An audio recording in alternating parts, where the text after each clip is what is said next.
यहां वैराग्य की भूमि है, वैराग्य जन्मा है। तीन बातें यहां सत, रज और तम गुणों को भगवान राम ने लक्ष्मण को समझाई है। मैं कौन हूं, जगत क्या है, ईश्वर क्या है। जो जान लेता है ये सब तत्व वही ईश्वर हो जाता है। जिसे मैं मिलूं वो भक्ति है, भक्ति से जो मिलता है वो प्रकट नहीं होता, वही ईश्वरी तत्व है। दृष्टांत बहुत सारे हैं, लेकिन दृष्टांत से पहले आ जाइए, अब अपना मुख्य मुद्दे पर आ जाते हैं। यहां से शूर्पणखा का प्रसंग शुरू होता है। यह आसक्ति का रूप है। राम कथा इतनी अद्भुत है, इसमें एक एक चरित्र के बारे में एक एक दिन बोला जा सकता है। शूर्पणखा ने यह क्यों किया पता है तुमको? इसके पीछे बहुत सुंदर बात है। लोग समझते हैं शूर्पणखा रावण के पास गई, रावण की बहन थी, लेकिन मूल बात यह कि शूर्पणखा के पति का वध रावण ने किया है। उसका बदला लेने के लिए उसने ये सब नाटक किया है। सत्य के समक्ष असत्य बोलना और असत्य के सामने सत्य बोलना, यह शूर्पणखा की वृत्ति है। आते ही काम विवश हो उसने राम जी को प्रणय निवेदन किया कि ये क्या गंदी सी इस नारी को लेकर बैठे हो। मौसम नारी न तुम संग पुरुष, मेरे जैसी नारी नहीं और तुम्हारे जैसा पुरुष नहीं, किस दासी को, इस पिद्दी सी बाला को लेके बैठे हो। ये शूर्पणखा कह रही उनको, राम जी को, और राम जी मुस्कुरा रहे हैं। इधर लक्ष्मण जी क्या कर रहे हैं? अपना तीर घिस रहे हैं, शार्प कर रहे हैं।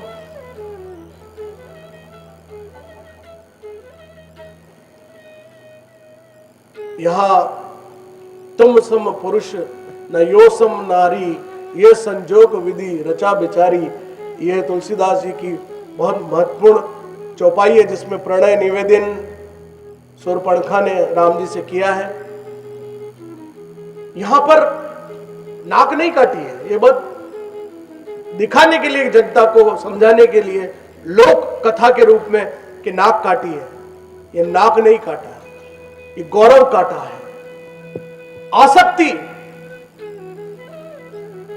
आसक्ति, पागलपन, वहशीपन, ये काटा है। लक्ष्मण जी के पास गई, राम जी ने इशारा किया वो कुंवारे हैं, उनके पास जाओ। वो जानते हैं तो नाग है, फुफकारेगा। लक्ष्मण जी ने कहा कि देख मैं तो दास हूं, मेरे से काम नहीं बनने वाला, मैं तो इनका दास हूं, तेरे को दासी बनना है क्या? नहीं नहीं, हाँ दासी तो नहीं बनना। राजा कौन है? राजा राम जी है। तो तेरे को रानी बनना है कि नहीं बनना है? हाँ रानी तो बनना है।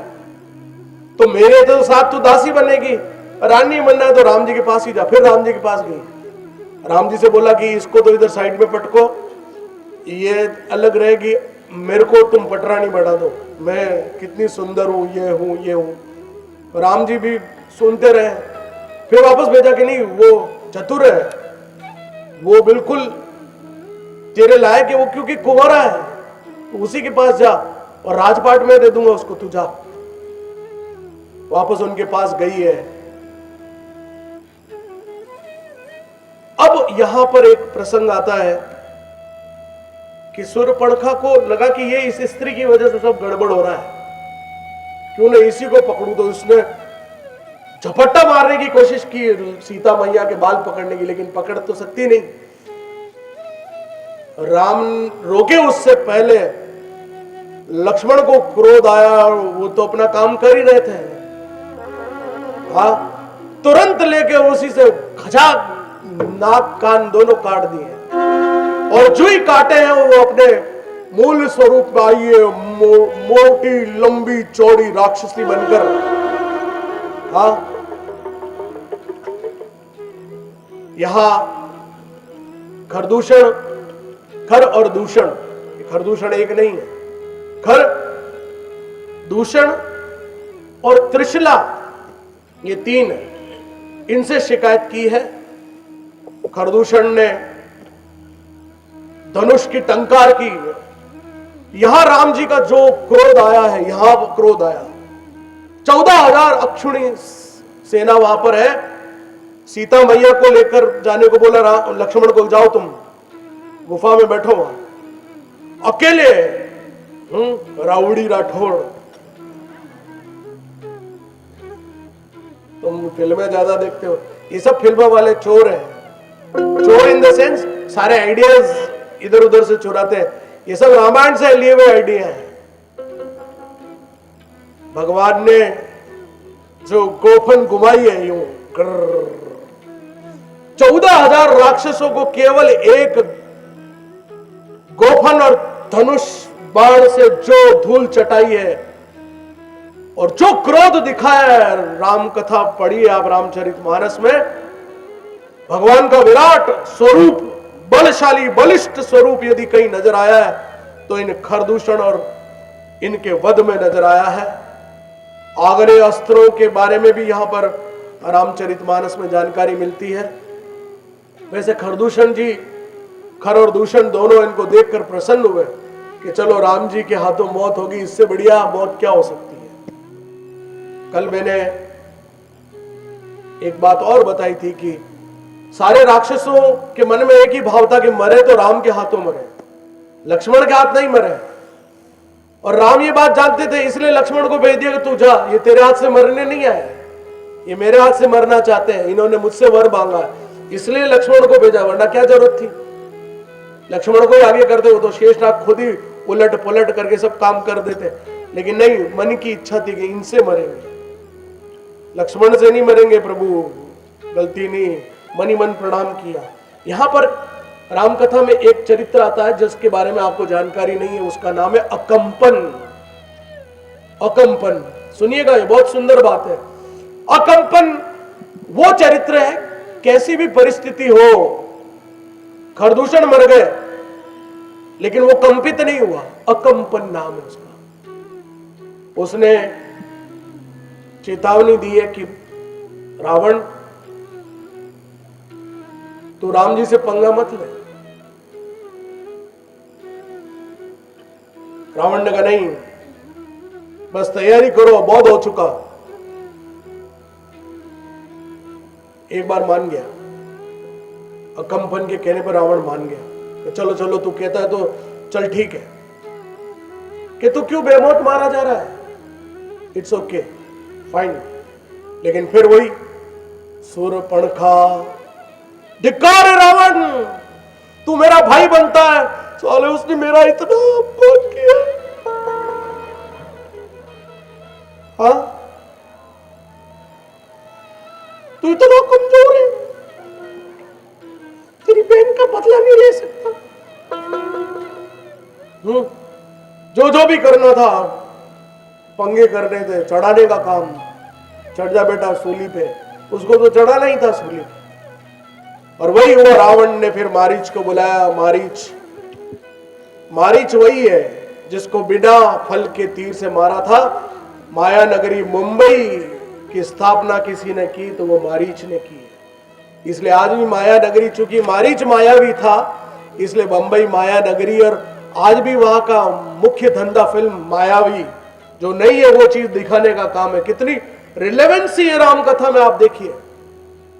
जो लोग राम कथा को कहानी कहते हैं, ये नॉलेज की बात सुन लो, जो कॉपी लाए लिख लो भले ही, बाकी क्लास में जाके लिखना। कथा, कहानी, क्या अंतर है? ये राम कहानी नहीं कह रहा हूं मैं, कथा कह रहा हूं। कथा, कथा का मतलब है कि जो था, जो हुआ था, उसे कहा जा रहा है, वह है कथा।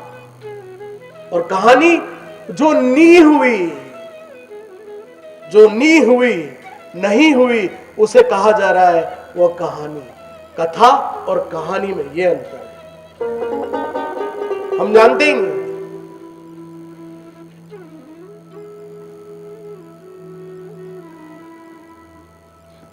अब यहां मायावी राक्षस मारीच को रावण ने समझाया है। मारीच ने रावण को समझाया है, लेकिन रावण नहीं माना कि दुष्ट, तू मेरी बात मानता है तो ठीक, वरना मैं तुझे अभी का अभी मार डालूंगा। मारीच ने सोचा इस दुष्ट के हाथों से मरने से बेहतर है कि राम जी के हाथों से मरा जाए। तो वो सोने का मृग बनाया, आप सब जानते हैं। यहां बहुत सुंदर चौपाइयां लिखी, उनको मैं जरूर सुनाना चाहूंगा कि हम क्षत्रिय मृगया बन करही, तुम्ह सखल मृग खोजत फिरही, रिपु बलवंत देखी नहीं डरही, एक बार कालऊ सन लरही। यहां पर बहुत सुंदर, तुलसीदास जी कितने महान कवि रहे। एक दुष्ट नारी के हाथों उन्होंने बहुत सुंदर बात कहलवा दी, नीति की बात करा दी। क्या बात कराई? राजनीति बिनु धनु बिनु धर्मा, हरहि समर्पे बिनु सत्कर्मा। क्या कहा? नीति बिना राज्य। हे रावण सुन, नीति के बिना राज्य नहीं, और विवेक के बिना विद्या नहीं, और कुसंगत से संन्यास नहीं, और अहंकार से ज्ञान नहीं टिकता है। ये कौन कह रही है? शूर्पणखा कह रही है रावण को। नीति के बिना राज्य नहीं टिकता है, और विवेक के बिना, विवेक अलग चीज है, बुद्धि अलग चीज है, विद्या अलग चीज है। विवेक के बिना विद्या नहीं टिकती, और कुसंगत हो, बुरी संगत हो तो सन्यास भी नहीं टिकता है। हाँ, संगत क्या हुई? विश्वामित्र को मेनका मिल गई, संगत गड़बड़ हो गई, सन्यास गायब हो गया। हाँ? और अहंकार जिसको हो जाए, रावण ज्ञानी था, महाज्ञानी था, रावण से बड़ा ज्ञानी नहीं था कोई, लेकिन अहंकार घमंड से मारा गया। इसलिए पहली बार, यहां बहुत सुंदर बात है। वो सुंदर बात क्या? उनको लगा कि राम के पास जाके आई है, इतनी ज्ञानी हो गई। उसको, रावण को एहसास हो गया कि मेरी बहन राम के पास जाकर आई और इतनी ज्ञानी हो गई, तो मेरा तो उद्धार तय है। ये पहली बार रावण को एहसास हुआ कि परम ब्रह्म राम आ चुके हैं। अब रावण ने ब्राह्मण का वेश, साधु का वेश धरा है। मारीच स्वर्ण मृग बना है। मारीच और रावण के बीच वार्ता हुई है। मारीच ने बहुत सुंदर बात यहां राम कथा में कही, आप सब भी समझ लेना इसको। ये ज्ञान की बात है। अब ये किस्सा नहीं है केवल हंसी ठट्टे के लिए नहीं। सीधे बैठ जाओ, बिल्कुल अलर्ट। 9 बातें हम करेंगे। पहले 1 मिनट मनमोहन जी जरा बढ़िया शानदार कीर्तन करवाओ, और सब ताली बजा के बोलेंगे। माइक बंद कर दो इनको, ये गाएंगे इस बार। ये बाइक बंद करो इनको, एक बाइक चलने दो बस। ये गाते नहीं आप देखना है, खाली मनमोहन का चलने दो बाइक। हाँ, बोले प्रभु श्री रामचंद्र भगवान की। सबसे ऊंची प्रेम कथा, जोर से।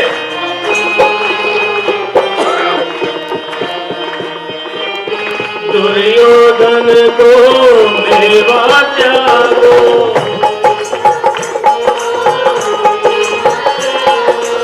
सागर दूर गए आई।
रामचरितमानस कहती कि 9 व्यक्तियों का 9 बातों का विरोध नहीं करना चाहिए।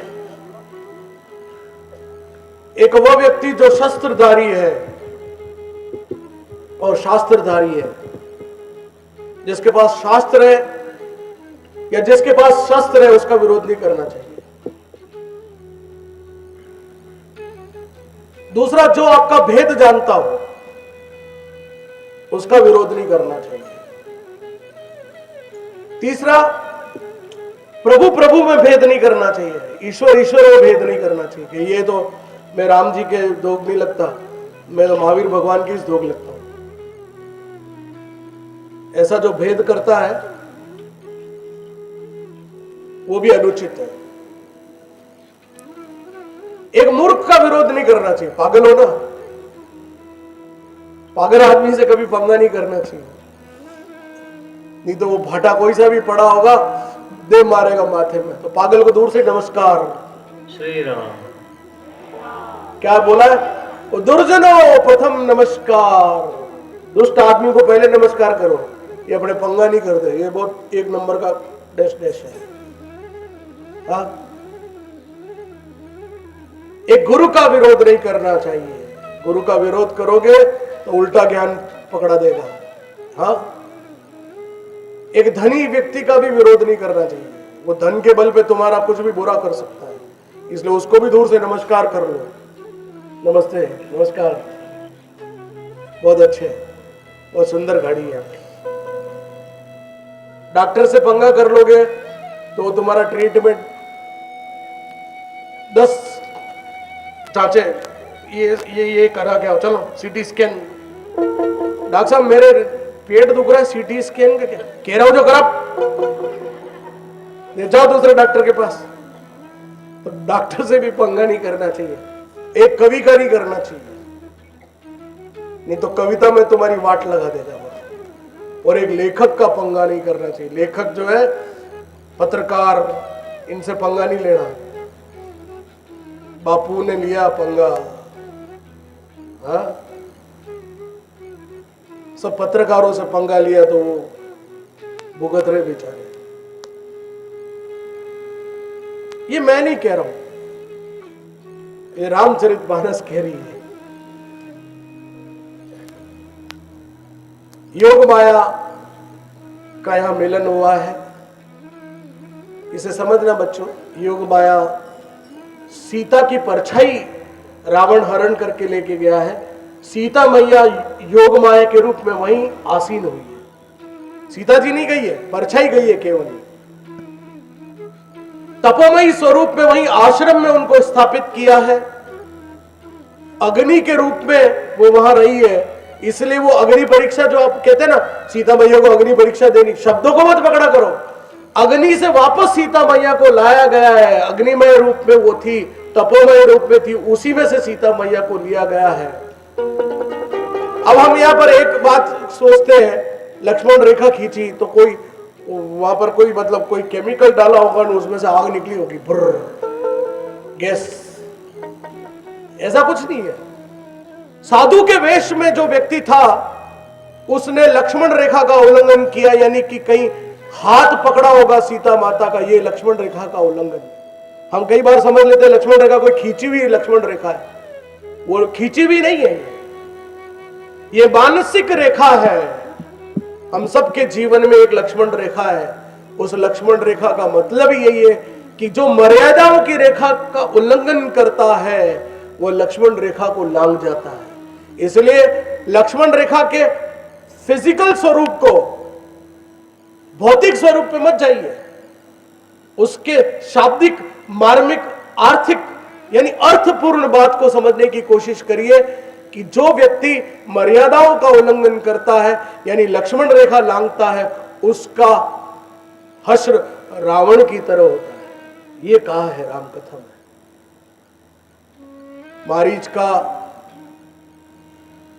मारीच ने सबसे पहले तीर लगने पर क्या बोला है, इधर उला न दिया सीता मैया ने। यह भी सब उस नाट्य का हिस्सा है कि लक्ष्मण तुम्हारा भाई संकट में है, तुमको शर्म भी नहीं आती, क्योंकि बारिश के तीर लगते ही उसने जोर से बोला था, हे लक्ष्मण, हे सीते, और जो ही मर रहा था तब उसने बोला, हे राम। महात्मा गांधी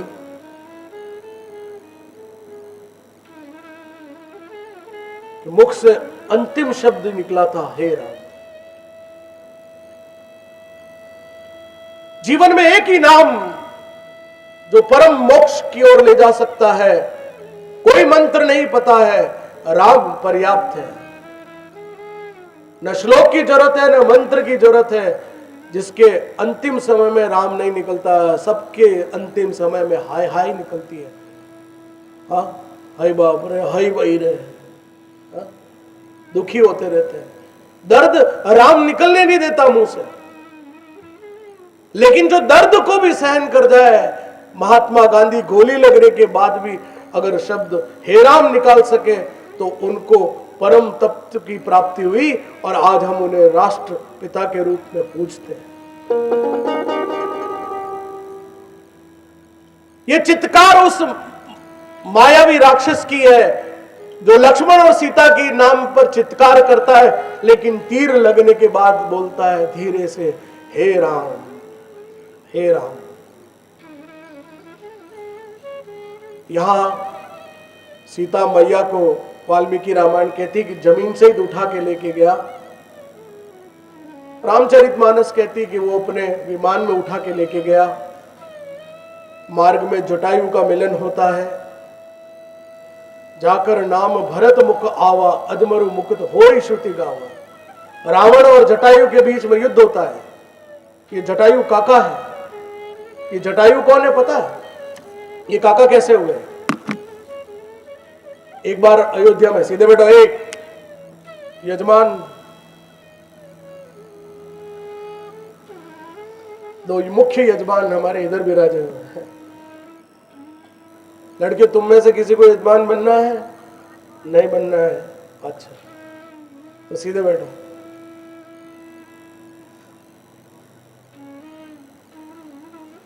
क्षमा बड़न को चाहिए, छोटन को उत्पात, लेकिन उत्पात करोगे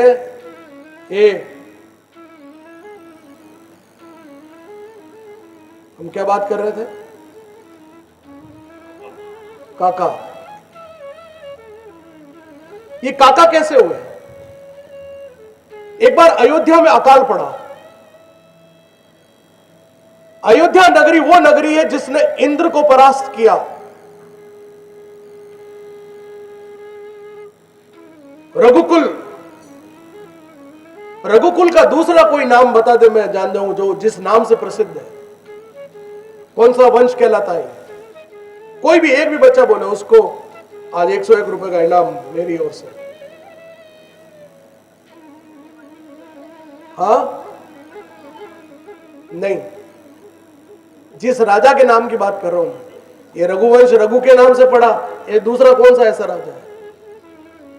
दशरथ वंश तो नहीं बोलते उसको, लक्ष्मण वंश भी नहीं बोलते, सूर्य वंश नहीं, सूर्य तो कोई राजा हुआ ही नहीं। सूर्य वंश तो सूर्य से रिलेटेड किया गया है इसको।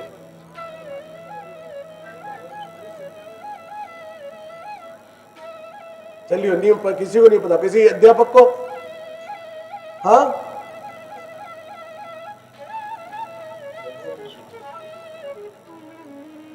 बैठे, नहीं ध्यान आएगा किसी को। ये बहुत प्रतापी राजा जो हुए मनु के बाद, वो है ककुत्स। ककुत्स कठिन नाम है, ये किसी को, हर किसी के पल्ले नहीं पड़ेगा। लेकिन जो राम रक्षा स्तोत्र पढ़ते हैं, पढ़ना चाहिए, जिनको समय मिले जरूर पढ़ना चाहिए। उसमें साफ है ककुत्स वंशी, राम को ककुत्स वंशी बोला गया है। तो ऊपर जाकर इंद्र से लड़ लिए राजा दशरथ के, हे दुष्ट इंद्र, तेने हमारे अयोध्या पर अकाल किया, वर्षा कर। उसने कहा, क्षमा करें महाराज, मैं तो वैसे ही आपसे हारा हुआ हूं, मैं आपके वर्षा नहीं रोकी हुई है, ये सब शनि महाराज का काम है। क्या बोला? ये शनि महाराज का काम है। शनि के पास गए, शनि से लड़ लिए। शनि महाराज ने धक्का दिया जोर से, तो नीचे गिरे। दशरथ। इधर जटायु उड़ के जा रहा था, उसने कहा ये राजा दशरथ कहां जा रहे हैं? पाताल में। उन्होंने, जटायु ने वहां उनको, दशरथ को हेल्प की है, सहयोग किया है। फिर खड़े हुए राजा दशरथ जाके शनि को फिर लड़े। यहां पर जो लोग ग्रह चक्कर को जानते हैं, शनि के स्त्रोत का पाठ करते हैं, वो शनि स्त्रोत की रचना राजा दशरथ ने की है। ये जो शनि स्त्रोत हम पढ़ते हैं, ये राजा दशरथ की रचना है। यहां पर ये जटायु उस दिन से उनके भाई हुए, इसलिए भगवान राम ने उनको काका कह के संबोधित किया है।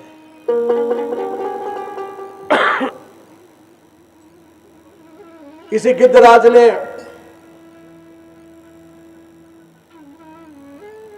कौशल्या के विवाह के समय जब नाव टूट गई थी, तब पीठ पे बिठाकर लग्न मंडप तक पहुंचाया था। ये वही गिद्धराज है। रावण से लड़ा है गिद्ध। यहां दोनों पंख रावण ने गिद्धराज के काटे हैं। ऋषिमुख पर्वत से जाते हुए माता सीता ने अपने जेवर वहीं पर गिराए हैं। हाथ और पैरों के, वो रावण से लड़ती जा रही है, लाचार है, रोती जा रही है, अपने एक एक जेवर छोड़ती जा रही। तो ऋषिमुख पर्वत पर, जहां पर सुग्रीव अपने सखा, अपने सेवक, अपने मंत्री हनुमान के साथ वहां रह रहे हैं,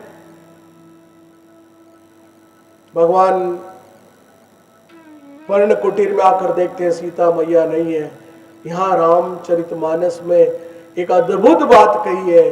वो अद्भुत ये बात ये कि लताओं पेड़ों से राम जी मिलकर रो रहे हैं कि हे सीते, हे सीते। ये सब समझना इस बात को, क्यों जहां से शुरू की थी वहां जोड़ रहा हूं, अब जोड़ रहा हूं, सिर्फ प्रॉपरली समापन की ओर चल रहे हैं हम। मैं ठीक समय पर समाप्त करूंगा। हे सीते करके जो ही रो रहे हैं, ऊपर से गुजर रहे हैं शिवजी और पार्वती, सती, पार्वती नहीं सती। सती ने कहा कि महाराज आप जिनके नाम जपते हो रोज, वो तो स्त्री के वियोग में पागल होकर रो रहा है।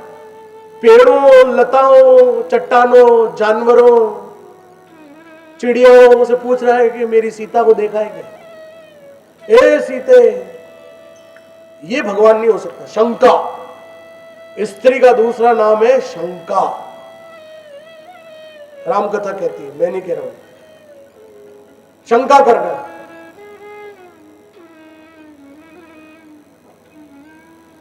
अब इधर भोलेनाथ तो भोलेनाथ है। अच्छा, हाँ हाँ, क्या हुआ कि महाराज ये तो जो ईश तुम कहते हो, जपते हो, विष्णु सहस्त्र नाम जपते हो, वो ये है। स्त्री के वियोग में पागल होकर घूम रहा है, ये भगवान कैसे? हाँ, मुझको भी लगता तो कुछ ऐसा ही है।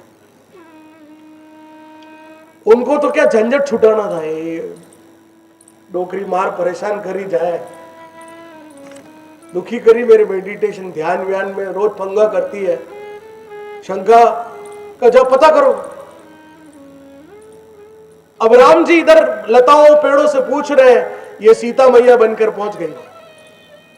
पहचान जाएंगे, अगर असली हुए नकली हुए तो भी सामने आ जाएंगे। सीता मैया बन के पहुंच गई तो सामने से इधर राम जी जा रहे हैं तो वो सामने आ गई। राम जी ने उनको देखते ही बूढ़ लिए उधर, सीते सीते। वो ये मेरे को क्यों नहीं देख रहे?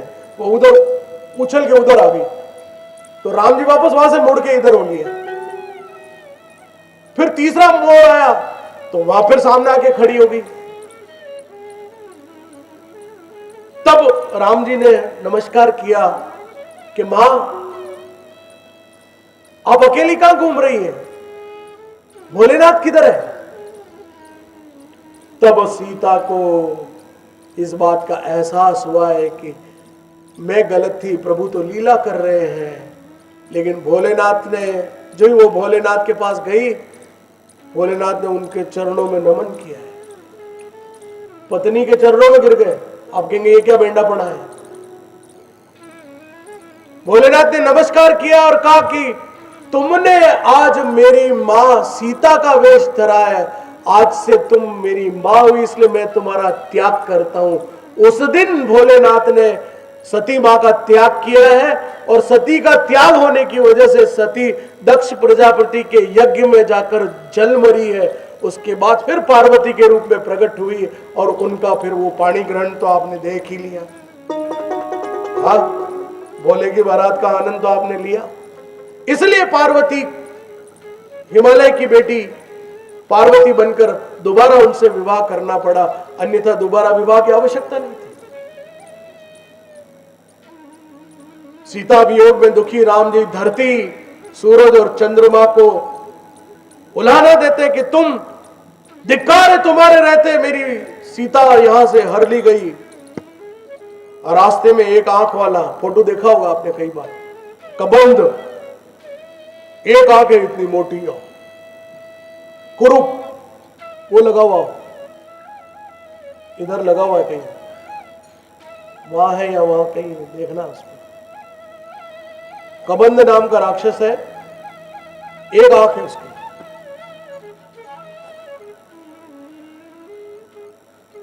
वो अष्टावक्र को देखकर एक दिन हंसा था।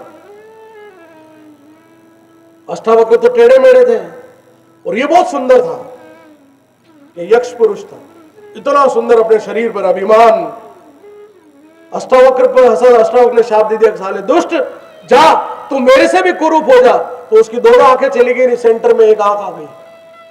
कबंध वो बहुत रोया गिड़गिड़ा है कि मैं तो जिस शरीर के लिए इतना प्रफुल्लित होकर नाचता फिरता था, महाराज ये क्या किया आपने? कि वहां चल, आशीर्वाद तेरा राम जी करेंगे बेड़ा पार, जब भी आएंगे और वो तेरे को छाती पर पांव रखेंगे, तेरा मुंह मिट्टी में दबा देंगे, तब तेरा उद्धार होगा। राम जी ने वही किया। सीता मैया को ढूंढते ढूंढते प्रभु सबरी के आश्रम में पहुंचे। आइए 1 मिनट का कीर्तन करके सबरी प्रसंग को पूर्ण करके हम आगे विराम करेंगे। बोले प्रभु श्री रामचंद्र भगवान की जय। राम राम श्री राम राम प्रभु राम राम जय राम।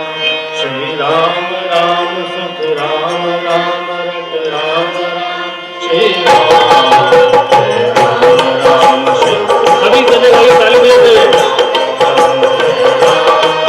श्री राम राम सुख राम राम रट राम राम श्री राम।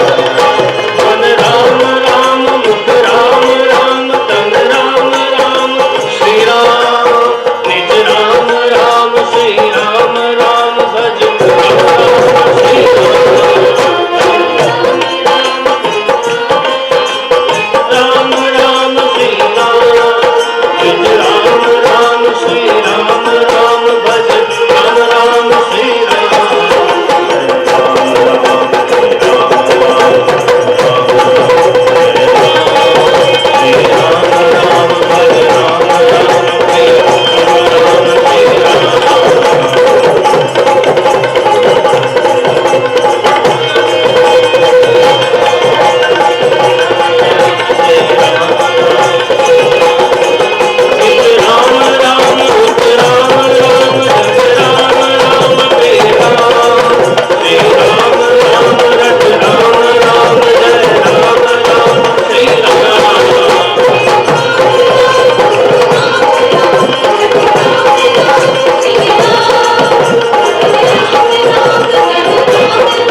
शबरी पूर्व जन्म की महारानी, उसने कुंभ में जाकर आत्महत्या की, इसलिए उसको फिर जन्म लेना पड़ा।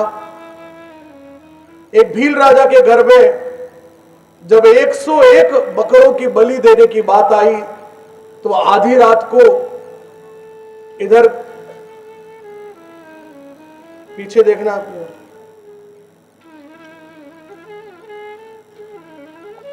इतने सुंदर आनंद के बीच में विक्षेप, मुझे बिल्कुल कल से मुझे आपके इस बात को ना कहना पड़े, दूसरों के हिसाब से आप बहुत अनुशासनबद्ध हो, लेकिन मुझे तो पिन ड्रॉप साइलेंस चाहिए। आनंद ले ही रहे हो, कीर्तन कर रहे हो, झांकी के दर्शन कर रहे हो, मजे भी कर रहे हो। अगर यही कथा टिकट लगा के करता मैं, ये पूछो इनसे, ये पंकज जी से, मेरे पास एक प्रस्ताव आया अभी भोपाल से राम कथा के लिए। उन्होंने मेरे पास प्रस्ताव भेजा कि 7 लाख रुपए देंगे और आप कथा कर जाएंगे। खैर मैंने वो प्रस्ताव तो ठुकरा दिया, लेकिन कई बार फ्री में जो चीज मिलती है ना, गोली, ग्रामीण आदिवासियों को फ्री में दवाई देते तो वो उसकी वैल्यू नहीं समझते, उठा के फेंक देते हैं। लेकिन वही गोली अगर उनको 10-10 रुपए में मिले तो वो बहुत 5 खानी हो तो 6 खा जाएंगे। नहीं नहीं, महंगी मूंगी दवाई है, डॉक्टर साहब दीदी है। हाँ, और फ्री की दवाई हो तो कोई मतलब नहीं है। तो वैसा ही कुछ आपके साथ है, फोकट में मिल रहा है ना। हम काय को 5-7 लाख रुपए उल्टा खर्च करके काम कर रहे हैं, तो जरूरत थोड़ी क्या, मेरी ड्यूटी में थोड़ी लिखा हुआ है। हिंदुस्तान के कौन से स्कूल का डायरेक्टर राम कथा करता है पता करिएगा, दूसरा कोई हो तो ढूंढ के लाइएगा। ये अहंकार की बात नहीं कह रहा हूं, व्यवस्था की बात कर रहा हूं। तो आपको एक, आप सौभाग्यशाली हो और ये आनंद आपको मिल रहा है, तो इसको जीवन में उतारने का प्रयास करिए, समय नष्ट मत करिए। मातंग ऋषि के आश्रम में गुप्त सेवा करती थी, झाड़ू लगाती, ताजा फूल लगा के रख देती। मातंग ऋषि नहाने जाते और वो आकर देखते कि मेरी सेवा कौन कर जाता गुप्त रूप से। आसक्ति रहित, फल की इच्छा बगैर सेवा करने की वृत्ति यदि किसी से सीख रही है तो सबरी से सीखिए। एक दिन मातंग ऋषि ने पकड़ लिया। मातंग ऋषि ने कहा कि तुम कौन हो? वो थरथर कांपने लगी, मैं भीलनी हूं महाराज। मातंग ऋषि ने कहा कि मनुष्य की कोई जात नहीं होती, भगवान की कोई जात नहीं होती, मनुष्य मनुष्य एक है। दूसरे साधु नाराज हो गए, ये भीलनी की सेवा लेते हैं, जो सरोवर में उतरे वो खून का पानी हो गया, लाल लाल रंग। कि महाराज ये क्या है कि तुमने एक संत का अपमान किया है, सबरी का अपमान किया है तुमने। उसकी भावना बड़ी है, उसके चरणों की धूल जब तक इस सरोवर में, पंपा सरोवर में नहीं मिलाओगे तब तक ये पानी ठीक नहीं होगा। और वो मिट्टी सबरी की जाकर फिर पंपा सरोवर में मिलाइए। हिंदुस्तान के सारे राजनेताओं और वो जो छुआछूत की बात करते हैं उनको मैं सीख देना चाहता हूं इस व्यासपीठ के माध्यम से कि हिंदुस्तान की सनातन संस्कृति में, भारतीय इतिहास में कभी भी छुआछूत और जात पात की बात रामायण काल से ही नहीं रही। ये बाद में शायद वोटों की राजनीति के माध्यम से इसको विकसित कर ली गई। मनुष्य मनुष्य के बीच भेद खड़े कर दिए गए अपने निजी स्वार्थों के लिए, अन्यथा शुद्ध ब्राह्मण क्षत्रिय वैश्य सभी एक है। और जैसा मैंने कल कहा था, इस पृथ्वी पर, इस सृष्टि पर केवल 4 ब्राह्मण हुए, सनत कुमार, सनक, सनंदन। ब्रह्मा ने इन चारों को सृष्टि की रचना के लिए भेजा, उसके बाद एक भी ब्राह्मण उन्होंने विवाह नहीं किया, मैथुन जन्य सृष्टि की रचना नहीं हुई। उसके बाद केवल मनु, जो शिवजी ने अर्धनारीश्वर रूप से मैथुनी सृष्टि की रचना की, मनु से हम सब संतानें हुई, इसलिए हम सब मनु की संतान हैं। ये बात मैं बार बार दोहराता हूं। यहां सबरी ने झूठे बेर, अब लोग सोचते झूठे बेर खिलाए, हम नहीं चखते, हमारी माताएं घर में तरोई चखती ना, तरोई कड़वी तो नहीं है, वो झूठे थोड़ी हुए, चखती है, वो चक चक के बेर दिए उसने, तोड़ तोड़ के, यूं नहीं मुंह से झूठे दे दिए वो भगवान, वो भी इतनी सभ्य तो वो भी थी, उसने बेर तोड़े हैं, चखा है ये सही है तो वो उधर दिया है भगवान। लेकिन वो कहलाए झूठे। अपन भगवान को भोग चढ़ाते तो पहले नहीं खाते, खा के फिर चढ़ा के नहीं मीठा है कि नहीं भगवान को, पहले मीठा चख के रखा तो वो झूठा हो ही गया, उस लिहाज से झूठे बेर खाए। या नवदा भक्ति बताइए, इसको जरूर सुने। ये नवदा भक्ति क्या है, इसको सुनकर राम कथा को विश्राम देंगे। पहला सत्संग, ये जो हम बैठ के कर रहे हैं ना, ये क्या है? आवाज जोर से आनी चाहिए। दूसरा है, अब ये तो अपन आपस में बातचीत कर रही है सत्संग, मैं क्या कर रहा हूं, आपको कथा सुना रहा हूं, क्या कर रहा हूं, और आप क्या कर रहे हैं? तो क्या हुआ, ये कथा श्रवण, क्या हुआ? तो दूसरी भक्ति, तीसरी अपन क्या कर रहे हैं, ये क्या हुआ? परमात्मा की स्तुति, क्या कर रहे हैं? फिर में जो तुलसीदास जी ने लिखा वो क्या कर रहे हैं, वो वचनों की व्याख्या, क्या कर रहे हैं? ये चौथी। हाँ, फिर अपन भगवान की आरती वारती कर रहे हैं, पूजा कर रहे हैं, सेवा कर रहे हैं परमात्मा की, ये पांचवी। और एक मंत्र ओम जाप कर रहे हैं या राम राम बोल रहे हैं, ये मंत्र का जाप है, इसको मन में धारण कर रहे हैं, ये छठी। और मनुष्य मनुष्य में कोई भेद नहीं, ऐसा नहीं कि ब्राह्मण आगे बैठेंगे या पैसे वाले आगे बैठेंगे या वीआईपी कोटा अलग है, हाँ बाकी जनता क्लास पीछे है, ऐसा नहीं है, सब बराबर। बल्कि हमारे यजमान आगे बैठे हुए देखो, समभाव, और आनंद आ रहा है, शोक नहीं। कोई रोया कथा सुन के, कल रोए थे, वो समानुभूति, वो दर्द है, शोक नहीं है। किसी को शोक हो रहा है, और यार कहां बिठा दिया, बहुत बहुत दुख हो रहा है, ऐसा कोई है? कोई दुखी आत्मा है? रावण की संतान कोई हो तो बात अलग है। हाँ, हर्ष, नवदा भक्ति में आनंद होना चाहिए, शोक नहीं हो। और तत्व चिंतन, ये कथा आपके जीवन में विकास लाए, ये तत्व चिंतन, ये नवदा भक्ति हुई। मित्रों, ये आज की कथा बिल्कुल ठीक समय पर मैं यहीं विश्राम देता हूं। एक चौपाई के बाद मैं अपनी वाणी को विराम दूंगा। तब नारद बोले हर्षाई, असवर मांगो करो डिढाई। यद्यपि प्रभु के नाम अनेका, श्रुति का अधिक एक ते एका। राम सकल नाम मनः से अधिका, हो नाथ अधखद धन बधी का। यहां तो नारद जी ने भगवान से ये कहा कि भगवान आपके शास्त्र नाम कौन जपेगा, आप एक चीज कोई दीजिए हमें जिससे हम इस नाम जपन को सार्थक कर सके। तब भगवान ने तथास्तु कहा है, और तब से ये राम नाम मंत्र बना है। आइए आनंद से 1 मिनट कीर्तन करेंगे, तब तक आरती की तैयारी होगी। सभी भक्तजन आरती के लिए पधारे, आनंद ले बोलिए प्रभु श्री रामचंद्र भगवान की, सबरी माई की, कृष्ण कन्हैया लाल की। ताली बजाते और सभी गाएंगे। गोविंद जय